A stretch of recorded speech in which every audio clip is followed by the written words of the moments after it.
Since its first arrival during the post-war wave of immigration, black music in London has seen huge change. From the first sounds of jazz in Soho to Brixton blues parties in the streets of Notting Hill, the sound has come a long way. Well, now for the first time, that in-depth history has been put together into a book. And the man behind Sounds Like London, 100 Years of Black Music in the Capital is Lloyd Bradley, and he joins me now. Thanks very much for coming in.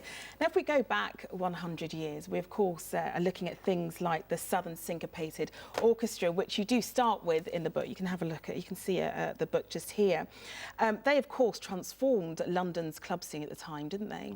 Oh yeah, they were the first black band to come over here. It's the beginning of the jazz age, if you like, in London. They were supposed to come for a few weeks and ended up staying 3 years. Well, it's I mean, when you listen to their influence, I mean, it is just incredible the kinds of music that they were playing. But if we fast forward then to the 1930s and Sam Manning, that of course is when he brought calypso over, and that was again hugely influential and went on to things like ska and reggae and what have you. Do you think we truly understand just how influential music of that time actually was? I don't think so. I think a lot of it hasn't been brought into the modern day in the way. You know, we all remember reggae, we're all alive for it. We remember ska, we remember jazz still exists, but calypso kind of disappeared a bit when it was, you know, the biggest music in the world for a while. Yeah, and of course you have the influence of Notting Hill Carnival, of course, which every year celebrates calypso, but of course other forms of black music as well. Now, when reading through the book, I noticed there was a very lovely story about the Paramount Club on Tottenham Court Road and how important that was to the scene as well. Oh, the Paramount was incredibly important early on. I think we're going back to the 40s and 50s. It was a black-owned establishment. It was two Jamaicans owned it.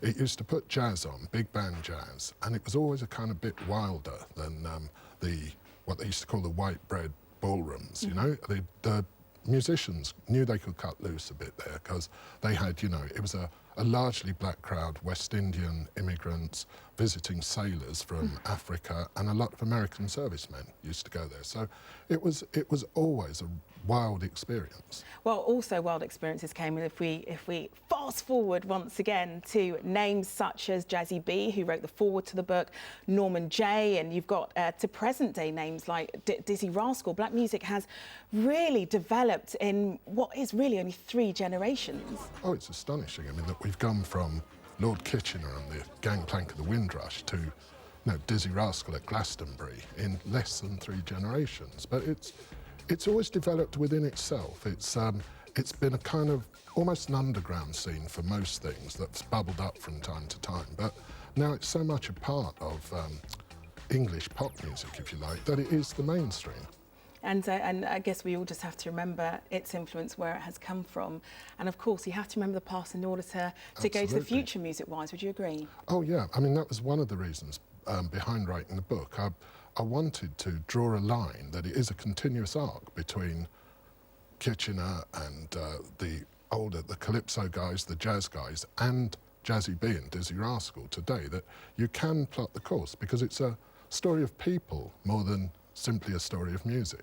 That's brilliant. Lloyd Bradley, thank you very much for joining us. And Lloyd Bradley has actually put together a full list of his top favourite London black music songs for us, and you can take a look at that list on our website at itv.com/London. Well, the ITV News